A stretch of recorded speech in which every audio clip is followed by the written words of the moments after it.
सभी को नमस्कार। मनोमय कोश की यात्रा को आगे बढ़ाते हुए आज हम शुरुआत करते हैं एक बहुत छोटी सी कहानी से।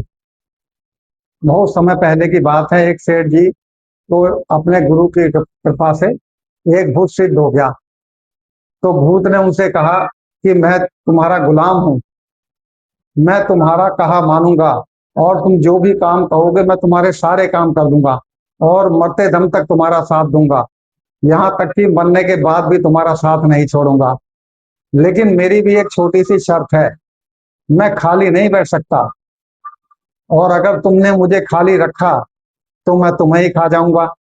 सेठ जी ने कहा, इससे बढ़िया क्या बात है, मेरे पास में तो बहुत काम है, काम ही काम है, देश विदेश में मेरे बहुत से कारोबार हैं, मुझे तो नौकरों की कमी पड़ जाती है। भूत ने कहा, तो ठीक है, मैं आज से ही काम पर लग जाता हूँ। वह उसी दिन से काम पर लग गया। सेठ जी उसे जो भी काम बताते वह मिनटों सेकंडों में कर देता, तुरंत कर देता। घंटों के काम मिनटों में कर देता, मिनटों के काम सेकंडों में कर देता। उनकी सारी फैक्ट्री के, देश के, विदेश के काम उसने कुछ ही घंटों में कर दिए। जब सारे काम खत्म हो गए तब भूत ने कहा कि मैं तुम्हें खा जाऊंगा। सेठ जी परेशान, सेठ जी बहुत परेशान रहने लगे। सेठ जी का दिमाग खराब हो गया। सेठ जी को न दिन को चैन न रात को चैन, नींद न दिन में सोने दे न रात में सोने दे। जब आदमी दिन रात सोएगा नहीं तो परेशानी हो जाएगा। 24 घंटे का नौकर, वो भी कोई बिना छुट्टी किए, कभी खाली नहीं बैठता। तो लाला जी ने को अपने तुरंत गुरु का ख्याल आया। लाला जी अपने गुरु जी के पास गए। गुरु जी से उन्होंने अपनी समस्या कहा। गुरु जी ने कहा कि अरे, ये तो बहुत छोटी सी समस्या है, इसका तो बड़ा आसान सा उपाय है, मैं तुम्हें बता देता हूँ, तुम ये कर लो, तुम्हारी समस्या हल हो जाएगी। और मैं कहा, अच्छा गुरु जी तुरंत बताइए। गुरु ने कहा कि अपने आंगन में एक लठ गाड़ दो घर के अंदर और उस भूत से कहो कि इस पर चढ़े उतरे चढ़े उतरे चढ़े उतरे, जब तक कोई काम ना हो। जब कोई काम होगा तो इससे उतर करके दूसरा काम कर लियो। नौकर ने कहा, भूत ने कहा ठीक है। तो सेठ जी की तो समस्या सॉल्व हो गई। सेठ जी बड़ा प्रसन्न हो गए।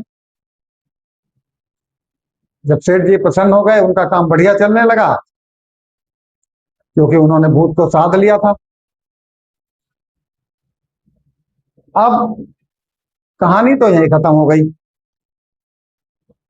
कहानी से हमें शिक्षा क्या मिलती है? कहानी से हमें ये शिक्षा मिलती है कि वह भूत और कोई नहीं, हमारा मन है। और यह मन कभी खाली नहीं बैठता, इसे 24 घंटे कुछ कार्य चाहिए। सोते जागते उठते बैठते मन में विचारों का झंझावात चलता रहता है। कुछ भूतकाल के, कुछ भविष्य के, कुछ वर्तमान समय की प्लानिंग, दिन रात प्लानिंग चलती रहती है, जिनकी कोई आवश्यकता ही नहीं है। मन कभी शांत रहता ही नहीं। मन में हम हमेशा रह रह रह रह रह करता रहता है। विचार चलते रहते हैं, वह चलते ही रहते हैं, कभी बंद ही नहीं होते। और अब तो वर्तमान की स्थिति इतनी खराब हो चुकी है कि लोगों को नींद भी आनी बंद हो गई है।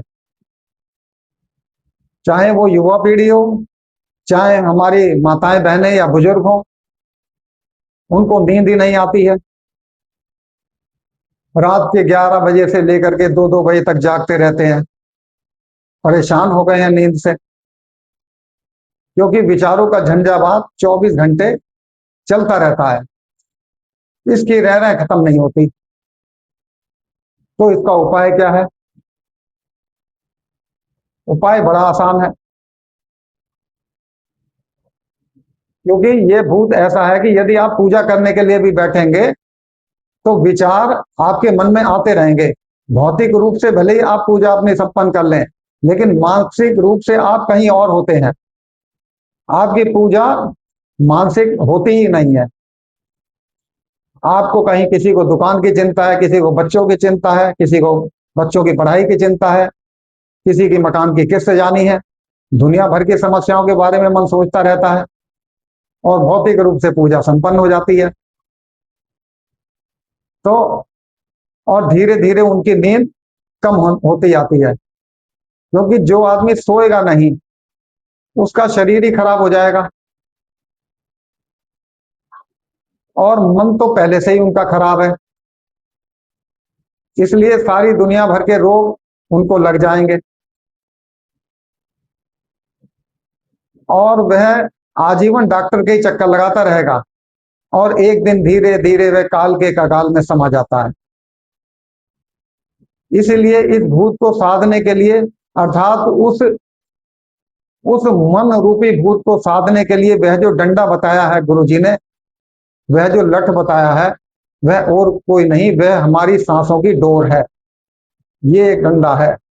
सांस नीचे जाती है, ऊपर आती है, नीचे जाती है, ऊपर आती है। यह एक माला है सांसों की। और प्राणमय कोश में मैंने विस्तार से बताया है कि इस सांस के साथ ही संसार के सारे विचार अंदर आते हैं। और मजे की बात यह है कि विचारों की स्पीड इतनी तेज है, इतनी शरीर की है ही नहीं। यह 1 सेकंड में अमेरिका पहुंच जाएगा, 1 सेकंड में विश्व के किसी भी कोने में पहुंच जाएगा, किसी भी गैलेक्सी, किसी भी लोक में 1 सेकंड में पहुंच जाता है।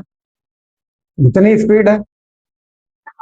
इसके लिए हमारी बॉडी और माइंड को सिंक करना पड़ता है, यानी शरीर और मन को तारतम्य में बिठाना पड़ता है।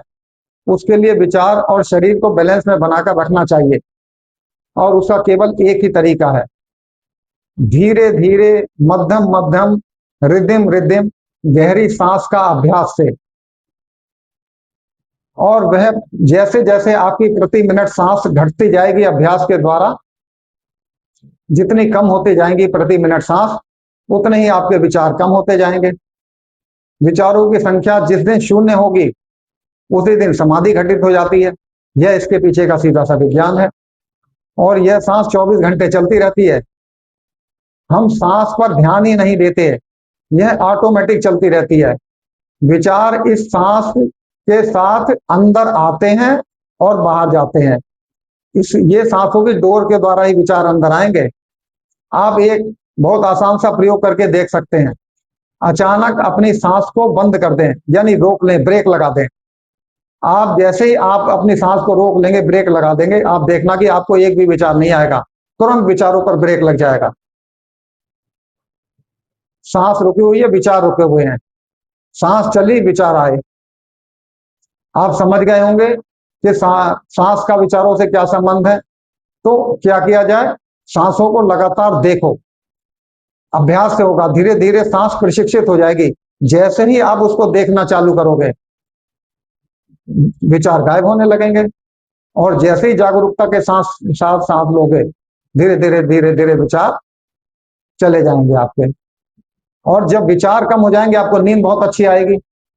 इसका प्रयोग करें। आप एकांत में कभी भी बैठे हो, कहीं बस में हो, ट्रेन में हो, सफर में हो, आप बस सांसों को देखते रहें। कहीं पार्क में बैठे हो, कहीं बेंच पर बैठे हो, बस आती आती सांसों को देखें और देखते ही देखते आप विचारों से मुक्त हो जाएंगे। और इस अभ्यास को लगातार करते करते एक दिन ऐसा आता है कि जब आपके विचार शून्य हो जाते हैं। और जिस दिन विचार शून्य हो गए, आप मुक्त हो गए। मन को सांसों के साथ जुड़ा हुआ है। सांसों की माला जब तक चलती रहती है, विचार चलते रहते हैं, लेकिन मात्र देखने से विचार गायब हो जाएंगे। और आपकी सांस जितनी उतनी ही गहरी भी होती जाएगी। जैसे ही आप सांस को देखेंगे, वो अपने आप नीचे नाभि पर टक्कर मारेगी, तो आपके रोग भी दूर होते चले जाएंगे। क्योंकि हम तो उथली सांस ले रहे हैं, सारे के सारे यहीं तक सांस जा रही है। बच्चा लेता है नाभि से सांस, बच्चे के पेट ऊपर नीचे होगा। जब सोते हुए बच्चे को देखो आप, तो उसका पेट ऊपर नीचे होगा, हमारी छाती ऊपर नीचे होगी। तो आप को समझ सकते हो। आप इसका अभ्यास करें। जैसे जैसे आपका ये अभ्यास बढ़ता जाएगा, आप विचारों से मुक्त हो जाएंगे। और जैसे ही विचारों से मुक्त होना चालू होंगे, आप वह दिव्य चेतना, दिव्य कॉन्शियसनेस आप में जागृत होने लगेगी। आप आम लोगों से ऊपर अलग दिखाई देंगे, चेहरे पर तेज आ जाएगा, चमक आ जाएगी। बुढ़ापा दूर होने लगेगा, शाइनिंग आने लगेगी, ग्लो आने लगेगा। तो इसका अभ्यास करें। और आज के लिए इतना ही। उम्मीद है आपको यह वीडियो अच्छी लगी होगी, और जिसने मेरी पिछली वीडियो नहीं देखी है उनमें और विस्तार से ये चीजें बताई गई हैं। तो आज के लिए इतना ही। कल एक नई वीडियो के साथ में उपस्थित होते हैं। तब तक के लिए धन्यवाद।